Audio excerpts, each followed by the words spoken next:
नमस्कार साथियों, bike group channel पर फिर से आप लोगों को और एक नए वीडियो में स्वागत है। आशा करते हैं कि आप लोग अपने जीवन में खुश होंगे, मस्त होंगे और मौज में भी होंगे। हमने आज फिर और एक नए किस्से से आप लोगों को रूबरू करवाने वाले हैं। आज के किस्सों में हमने सोशल मीडिया पर ट्रेंडिंग में रहने वाले सोनम वांगचुक के जिंदगी से जुड़ी हुई किस्से को आपके सामने रखने वाले हैं। क्या है किस्से, क्या है कहानी, वीडियो में आगे आपको मालूम चल जाएगी। तो चलिए कहानियों पे चलते हैं, शुरू करते हैं और एक नए किस्से।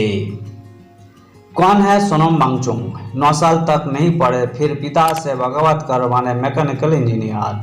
अनोखे आविष्कारों से छाए, वांगचुक ने स्थानीय मिट्टी, धूप के कोण और आधुनिक इंसुलेशन तकनीकों का उपयोग करके ऐसे 16 हीटेड घर डिजाइन किए जो बिना किसी हीटर या ईंधन के सर्दियों में अंदर से गर्म रहते हैं। इससे लद्दाख के लोगों को फायदा हुआ। मशहूर पर्यावरण कार्यकर्ता और शिक्षा सुधारक सोनम वांगचुक को जंतर मंतर से ले जाकर दिल्ली पुलिस ने सफदरजंग अस्पताल में भर्ती करा है।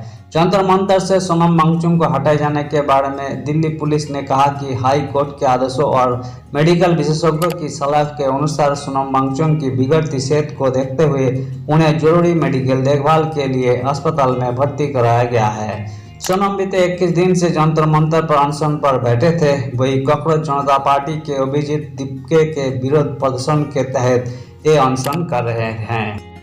लेकिन आखिर सोनम वांगचुक है कौन, कहां से आते हैं और इतने मशहूर कैसे हैं? सोनम वांगचुक की भूख हड़ताल के बीच अब हर कोई उनकी कहानी जानना चाहता है। सोनम वांगचुक का जन्म 2 सितंबर 1966 को लद्दाख के आलची नामक एक बेहद छोटे और दुर्गम गांव में हुआ था। उनके पिता सोनम वांगल लद्दाख के एक रसूखदार राजनेता थे जो बाद में जम्मू कश्मीर सरकार में मंत्री भी बने। इसके बावजूद सोनम का शुरुआती बचपन आम बच्चों से बिल्कुल अलग रहा।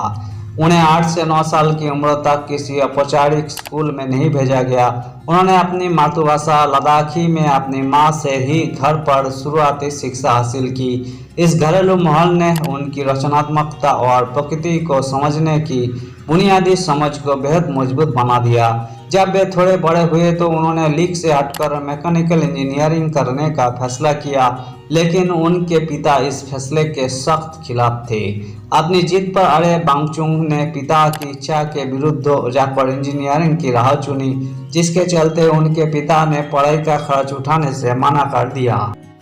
ट्यूशन पढ़ाकर किया गुजारा। इस मोड़ पर पीछे हटने के बजाय वांगचुक ने बच्चों को ट्यूशन पढ़ाकर खुद अपनी फीस का इंतजाम किया। उन्होंने साल 1987 में नेशनल इंस्टीट्यूट ऑफ टेक्नोलॉजी यानी NIT श्रीनगर से मैकेनिकल इंजीनियरिंग में बीटेक की डिग्री पूरी की। अक्सर लोगों को यही भ्रम होता है कि उन्होंने किसी IIT से पढ़ाई की है, लेकिन सच यही है कि उन्होंने NIT से स्नातक करने के बाद साल 2011 में फ्रांस के प्रसिद्ध क्रेटेरे संस्थान से मिट्टी की टिकाऊ इमारतों से जुड़ी अर्थन आर्किटेक्चर की उच्च स्तरीय पढ़ाई की। उनकी इन्हीं सेवाओं के लिए सिम्बोसिस इंटरनेशनल यूनिवर्सिटी ने उन्हें मानद डिलीट की उपाधि से भी नवाजा है। छात्रों के लिए खोला यूनिक स्कूल। इंजीनियरिंग की डिग्री हाथ में आने के बाद वांगचुक के पास किसी मल्टीनेशनल कंपनी में शानदार नौकरी का मौका था, लेकिन उन्होंने लद्दाख की लाचार शिक्षा व्यवस्था को बदलने का कठिन रास्ता चुना। उन्होंने साल 1988 में students educational and cultural movement of Ladakh यानी सैकमॉल की स्थापना की। इस अनोखे स्कूल का पूरा कैंपस पूरी तरह सौर ऊर्जा से संचालित होता है और यहाँ किताबों को रटने के बजाय व्यावहारिक ज्ञान यानी लर्निंग बाय डूइंग पर जोर दिया जाता है। इसी कड़ी को आगे बढ़ाते हुए वे वर्तमान में Himalayan institute of alternatives Ladakh यानी हियाल यूनिवर्सिटी के माध्यम से उच्च शिक्षा में भी ऐसे ही व्यावहारिक और पर्यावरण अनुकूल कोर्सेज को बढ़ावा दे रहे हैं। लद्दाख की प्यास बुझाने वाला आइस तूफा। सोनम वांगचुक के आविष्कार लद्दाख की भौगोलिक और मौसमी चुनौतियों का सामना करने के लिए पूरी दुनिया में बेजोड़ माने जाते हैं। लद्दाख में सर्दियों के दिनों में पानी बहकर बर्बाद हो जाता है, जबकि बसंत ऋतु में जब किसानों को फसलों के लिए पानी की सबसे ज़्यादा जरूरत होती है तब वहां पानी की भारी किल्लत हो जाती है। इस गंभीर संकट को दूर करने के लिए वांगचुक ने साल 2013 में आइस तूफा यानी कृत्रिम ग्लेशियर का आविष्कार किया। इस तकनीक में सर्दियों के पानी को एक पाइप के जरिए ढलान से नीचे लाया जाता है, जिससे प्राकृतिक दबाव बनता है और पानी एक फव्वारे के रूप में हवा में ऊपर उछलता है। लद्दाख की हाड़ कांपने वाली ठंड में यही पानी हवा में ही जमने लगता है और धीरे धीरे एक बौद्ध स्तूप यानी शंकु का आकार ले लेता है। शंखाकार आकार होने के कारण इस पर सूरज की किरणें कम पड़ती है, जिससे ही बर्फ मई जून के महीने में बहुत धीरे धीरे पिघलती है।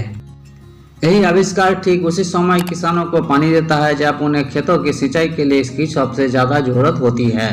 दुनिया ने माना लोहा मिला एशिया का नोबेल।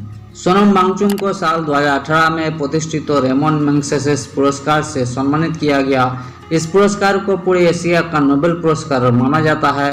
इसके अलावा उनके आइस स्तूपा प्रोजेक्ट के लिए उन्हें साल 2016 में वैश्विक स्तर पर रोलेक्स अवार्ड्स फॉर एंटरप्राइजेस से नवाजा गया।